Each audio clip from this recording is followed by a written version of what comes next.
मेष राशि में, मेष लगन में चंद्रमा 12 के 12 भाव में हम पढ़ेंगे। ठीक है, सबसे पहले जब मेष राशि में हमारे चंद्रमा होंगे तो जातक जो है तीव्र बुद्धि का होगा, सुंदर होगा, शरीर उसका सुगठित होगा, घूमने फिरने में प्रिय होगा, चंचल होगा, थोड़ा सा अस्थिर प्रकृति का हो जाता है। धन संपत्ति एवं वाहन का सुख अच्छा रहता है, माता का सुख भी उसे बना रहता है, माता की आज्ञा भी मानता है ऐसा जातक। ठीक है, अगर इस पे कोई पाप दृष्टि पड़ रही हो, खासकर शनि की, तो वो जीवन में अस्थिर रहने वाला है। ठीक है, जीवन में उतार चढ़ाव आने वाला है। राहु की रहेगी तो भी उतार चढ़ाव रहेगा, लेकिन राहु के टाइम पे थोड़ा सा उतार चढ़ाव ज्यादा देखने को मिलेगा।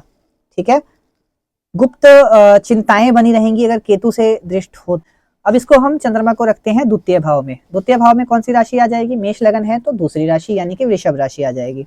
वृषभ राशि में जब चंद्रमा आएगा तो ये ना बहुत अच्छा, बहुत सुंदर जातक होता है। सौम्य भाषा हो जाती है, बहुत प्यारे हो जाते हैं ये जातक। सुंदर वर्ण का होता है, सौम्य प्रकृति का होता है, विनम्र होता है, मधुर भाषी होता है, मिलनसार होता है, व्यवहार कुशल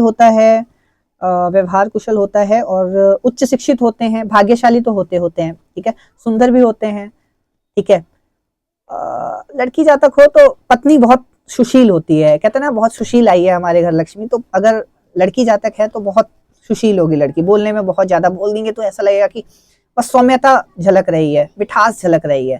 ठीक है, वाहन आदि का सुख इन्हें काफी अच्छा रहता है, पैसों का सुख इनके लाइफ में बहुत अच्छा रहता है। और चंद्रमा यहाँ पे उच्च के भी हो जाते हैं।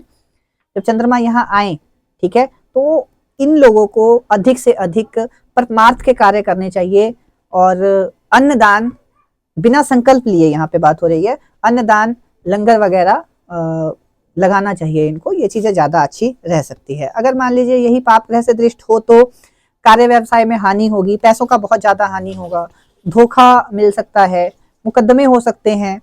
ठीक है, उसके बाद यहाँ से वो अष्टम को भी देखते हैं तो जो स्थानों पे बीमारियां होने के चांसेस बहुत ज्यादा बढ़ जाते हैं। ठीक है, तृतीय भाव में अगर जाएंगे तो मिथुन राशि में जाएंगे। यहाँ का चंद्रमा जो है अपने पुरुषार्थ के दम पे जातक कुछ भी प्राप्त करता है, पराक्रम के दम पे जातक कुछ भी प्राप्त करता है, धन वैभव सब कुछ प्राप्त कर लेता है। लेकिन बस तीसरे भाव में क्या है, चंद्रमा थोड़ा सा ना डरा डरा हो रहता है। ठीक है, यहाँ पे इतना खुल के नहीं रह पाते हैं ये। ठीक है, पराक्रम का हाउस है और चंद्रमा जो है सौम्य ग्रह है, तो थोड़ा सा यहाँ पे डरे डरे चंद्रमा रहते हैं। सभी चीजें जैसे मान लो कि सोचते ज्यादा हैं, ये करते बहुत थोड़ा सा कम है लेकिन सोचते ज्यादा है। ठीक है, अध्ययनशील होते हैं ये, माता की सभी बातें मानते हैं, माता के प्रति पूरा निष्ठावान होते हैं, पूरा माता की सभी बातें मानने के लिए तत्पर रहते हैं हमेशा।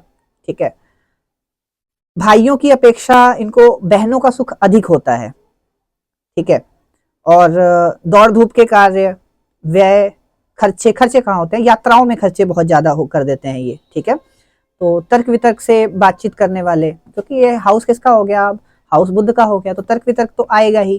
ठीक है, साथ में चंद्रमा है तो तर्क वितर्क में कुशल भी बनाता है। ठीक है, बहुत अच्छे कुशल बनाएंगे आपको। अगर वाणी है, बात करनी है, किसी से तर्क करना है तो बहुत ज्यादा तर्कशील बातें करता है ऐसा जातक।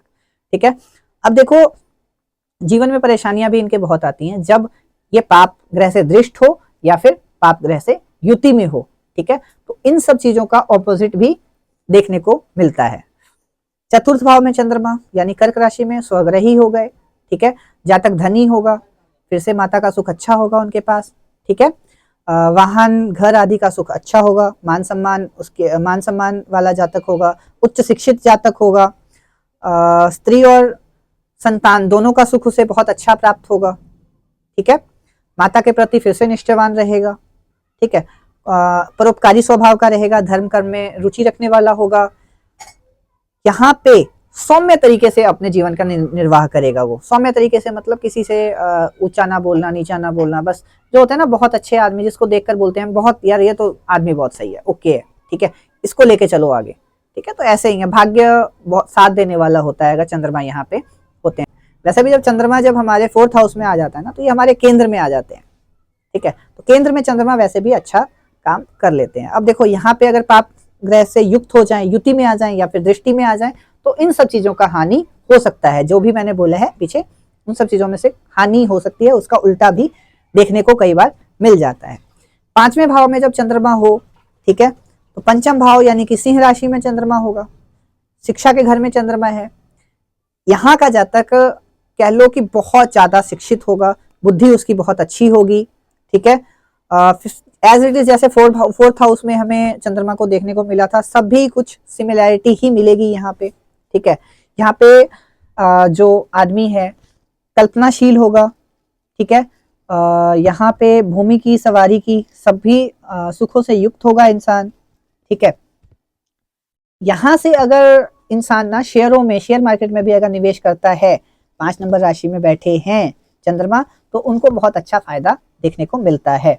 शेयर में भी कई बार इनको जुए सट्टे में भी अच्छा पैसा देखने को मिला है, बट कुछ कंडीशंस हैं कि यहाँ पे कोई अगर पाप ग्रह की दृष्टि पड़ रही हो, खासकर शनि की यहाँ पे दृष्टि पड़ रही है, तो ये चंद्रमा बिल्कुल मलिन हो जाता है, खराब हो जाता है और अच्छा फल नहीं दे पाते हैं, ठीक है। 6ठे भाव में चंद्रमा है, अच्छे नहीं रहते। और 6 नंबर में राशि में भी, कन्या राशि में भी चंद्रमा इतने अच्छे नहीं रहते हैं, अपने लिए और अपने मम्मी के लिए कष्टकारी बने रहते हैं हमेशा ही। इनकी लाइफ जो है तनावपूर्ण रहती है, ठीक है। और थोड़ा सा होता है ना कि काम धंधे में पूरा बिजी रहना, इधर से उधर दौड़ भाग करना, लेकिन फिर भी उसे उतना प्राप्त नहीं होता, तो सेम इस टाइप का कन्या राशि में आपको देखने को मिलता है। व्यवसाय में आय कम, खर्चे ज्यादा, तो ये सब चीजें आपको देखने को मिलती हैं। कन्या राशि में अगर आपका चंद्रमा है तो आपको सबसे पहले काम क्या करना चाहिए, नौकरी ढूंढनी चाहिए पहले।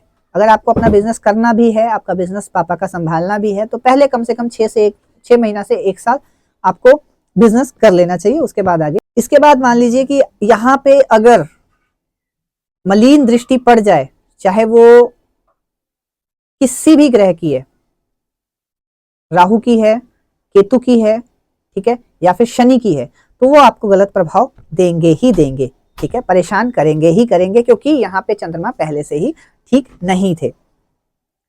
7th हाउस में तुला राशि में जब चंद्रमा जाएंगे तो जातक बहुत ज्यादा आकर्षक होता है, व्यक्तित्व उसका ऐसा देखते हैं, दूर से ही पता लगता है कि नहीं यार, इसे देख के ही जैसे होता है ना मन मचल जाना, तो ऐसी छवि उनकी बन जाती है, ठीक है। बहुत ज्यादा आकर्षक होते हैं, देश विदेश में यात्रा करने वाले होते हैं, यात्रा करने का अवसर भी इन्हें बार बार मिलता रहता है, ठीक है। भोगी विलासी होते हैं, ठीक है। और इनकी पत्नी भी बहुत ज्यादा सुंदर होती है, ठीक है। सर्विस की अपेक्षा ये निजी व्यवसाय करें, अपना बिजनेस करें तो ज्यादा अच्छा रह सकता है, ठीक है।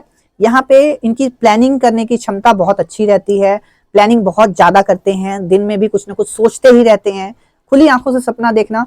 तो तुला राशि वाले, तुला में जब चंद्रमा आता है तो बहुत ज्यादा देखा गया है, ठीक है। अब इस पे अगर पाप ग्रह की दृष्टि हो तो संबंधों में दिक्कत आएगी, बिजनेस में दिक्कत आने वाला है, और कार्य क्षेत्र में बहुत ज्यादा दिक्कत आने वाली है। ये एक इल्यूजन में जीने लग जाता है, जैसे राहु हमें इल्यूजन देता है ना, सेम ऐसे ही इल्यूजन में जीने लग जाता है। अगर तीनों में से किसी की भी पाप दृष्ट हो या फिर उसके साथ युति बन रही हो तो ये प्रॉब्लम देखने को मिलेगी। 8म भाव में जब चंद्रमा आते हैं तो चंद्रमा यहाँ नीच के हो जाते हैं। मेष लगन है, 8 नंबर की राशि, चंद्रमा यहाँ पे नीच के हो जाएंगे, ठीक है। अब नीच राशि में है, ऊपर से ये आपके 8म हाउस में है, तो ये चंद्रमा यहाँ पे बिल्कुल ही अच्छे नहीं माने जाते। बचपन से ही इन्हें बहुत ज्यादा कष्ट देखने को मिलता है, ठीक है। सेकंड थिंग है, पैसों को लेकर ये कभी भी संतुष्ट नहीं रहते, ठीक है। जितना पैसा आता है उतना चला जाता है, एक हाथ से आना दूसरे हाथ से चला जाना, कैश फ्लो बिल्कुल बिगड़ा हुआ रहता है इनका। कैश फ्लो के मामले में आप कह लो कि आय से ज्यादा खर्चा कर देते हैं, तो इस चक्कर में इनका ना कर्ज वगैरह भी हो जाता है। और 8म में अगर चंद्रमा है तो यहाँ पे शरीर में भी उतनी शक्ति नहीं रहती, इतनी अच्छी शक्ति नहीं रहती है। 8म में है, ऊपर से नीच के हो गए, बुद्धि भी हमारी खराब होती है वहां पे, ठीक है। वहां पे अगर है चंद्रमा तो आपके नेत्र में भी कोई प्रॉब्लम हो सकती है। यहाँ पे बहुत सारी चीजें हैं, जैसे माता को कष्ट, स्त्री को कष्ट, ठीक है। तो 8म का चंद्रमा बिल्कुल भी अच्छा नहीं रहता। विद्या में अड़चन, माता को कष्ट, पारिवारिक सुख का ना मिलना, यात्रा आदि से नुकसान हो जाना, तुरंत से एक्सीडेंट हो जाना, ठीक है, अचानक से कुछ ऐसी स्थिति पैदा हो जाना जिससे आपको नुकसान हो सकता है काफी ज्यादा। तो 8म का जो है चंद्रमा अच्छा नहीं होता, ना ही 6ठवें का अच्छा होता है। ठीक है। 12वें घर का भी इतना अच्छा नहीं होता, बट चलो अभी मीन राशि में पढ़ेंगे तो क्या आता है आपको अभी पता लगने वाला है। 9th हाउस में जब चंद्रमा होंगे तो गुरु की राशि में चंद्रमा है, ठीक है। जातक विद्वान होगा, परोपकारी होगा, अध्ययनशील होगा, बुद्धिमान होगा, उच्च विद्या प्राप्त कर लेगा, विदेश में आजीविका कमा सकता है, धन लाभ, सौभाग्यशाली, धन संपत्ति, स्त्री, सब कुछ का उसे सुख मिलने वाला है। यानी कहने का मतलब अगर 9th भाव में चंद्रमा है, 9 नंबर की राशि में चंद्रमा है, तो वहां पे बेस्टम बेस्ट है, सब कुछ बेस्ट है वहां के लिए, ठीक है। एक होता है ना लकीएस्ट पर्सन, तो लकीएस्ट पर्सन है वो, ठीक है। 10th भाव में चंद्रमा होगा तो यहाँ पे करियर ना थोड़ा सा डाल मटोल रहता है, करियर को सेट होने में थोड़ा टाइम लगता है, बार बार परेशानी आना, बार बार कभी काम छूट जाना, कभी लगना, कभी छूट जाना, कभी लगना, 15 दिन काम चल रहा है, 15 दिन काम बंद हो गया, ठीक है। इन सब चीजों से आदमी थोड़ा सा परेशान रहता है। स्टार्टिंग का जो एज होता है, जैसे बाल्यावस्था हो गई, वो कष्टकारी जाएगी, ठीक है। शारीरिक कष्ट उनको ज्यादा देखने को मिलेगा, कुछ भी कमाने में उनको थोड़ा सा ज्यादा मेहनत करना पड़ेगा अदर्स के मुकाबले। उसके बाद क्या है कि भूमि वाहन का सुख जो है ये प्राप्त कर लेते हैं, इसमें तो कोई दिक्कत है नहीं, बट थोड़ा सा लेट हो जाता है, ठीक है। थोड़ा सा लेट प्राप्त करने में इनको हो जाता है। माता के प्रति 10th भाव में भी वो निष्ठावान रहेंगे, मतलब कि माता की सभी बातें मानने वाली होंगे, ठीक है। अगर ये खुद का काम कर ले तो वो ज्यादा अच्छा रहेगा, दूसरों का काम करेंगे, जॉब्स वगैरह करेंगे तो बहुत ज्यादा स्विचेस इनको देखने को मिलता है, ठीक है।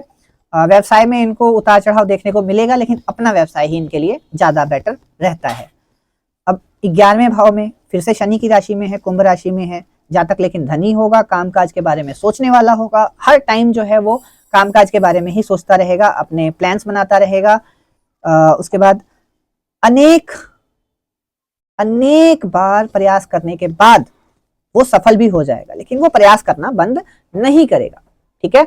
तुरंत अपने आप को कंडीशन के वाइज ढालेगा और उसको फिर से करने का ट्राई करेगा। जब तक वो काम पूरा नहीं होता तब तक वो काम छोड़ेगा नहीं, ठीक है। 11वें घर में भी ये बहुत अच्छे रहते हैं, अचानक से धन लाभ, अचानक से अपनी सैलरी की वृद्धि, ठीक है। तो कुछ भी जो अचानक से लाभ हो पैसों के मामले में, चाहे वो शेयर मार्केट से हो जाए, तो 11वें घर का चंद्रमा देने में सक्षम है, ठीक है। अब यहाँ पे जो इंसान होता है वो जो न्यूली वर्ल्ड आ रहा है ना, जो आजकल का आधुनिक युग आ रहा है, उसके बारे में खास रुचि रखने वाला, जैसे कंप्यूटर, AI, इसमें खास रुचि रखने वाला होता है और अच्छी बात है ये, ठीक है। और इसी से इन्हें फायदा भी मिलता है। 12वें घर में मीन राशि में है, शिक्षा अच्छी होती है, विद्वान होता है, यहाँ पे मम्मी की सारी बातें मानता है, ठीक है। सभी के बारे में सोचता भी है, शत्रु की चिंता भी करता है, मंत्र आदि भी, जाप वगैरह वो भी कर लेते हैं, धार्मिक भी होता है, सब कुछ अच्छे हैं। यहाँ पे बस नींद नहीं आती इनको। नींद का घर है तो रात को ना सोना स्वाभाविक हो जाता है, लेकिन इन्हें रात को जल्दी सो जाना चाहिए ताकि बहुत सारी परेशानियां ना आए। आय से ज्यादा व्यय कर देंगे, ठीक है, लेकिन अगर वह अपना डिसीजन सही से लें, सही से उनका चीजों को सही रखें अपने, तो ये भी इनका हल हो जाता है, ठीक है। यदि चंद्रमा 12th हाउस में है और पाप ग्रहों से दृष्ट है, ठीक है, तो जातक को काम करने में पीड़ा होगी, ठीक है। जातक नशीले पदार्थों का सेवन करने लग जाएगा, नेत्र से जुड़ी हुई प्रॉब्लम होगी, ठीक है। उसके बाद कफ से जुड़ी हुई प्रॉब्लम रह सकती है, ठीक है। और बार बार काम में प्रयास करने के बावजूद विफल रह सकता है आदमी, ठीक है। तो ये था हमारा चंद्रमा मेष लगन में 12 के 12 भाव में कैसा काम करते हैं। तो जिनका भी मेष लगन है और चंद्रमा किसी भाव में है, तो उन्होंने कितना रिलेट किया ये प्लीज बता दीजिएगा। राधे।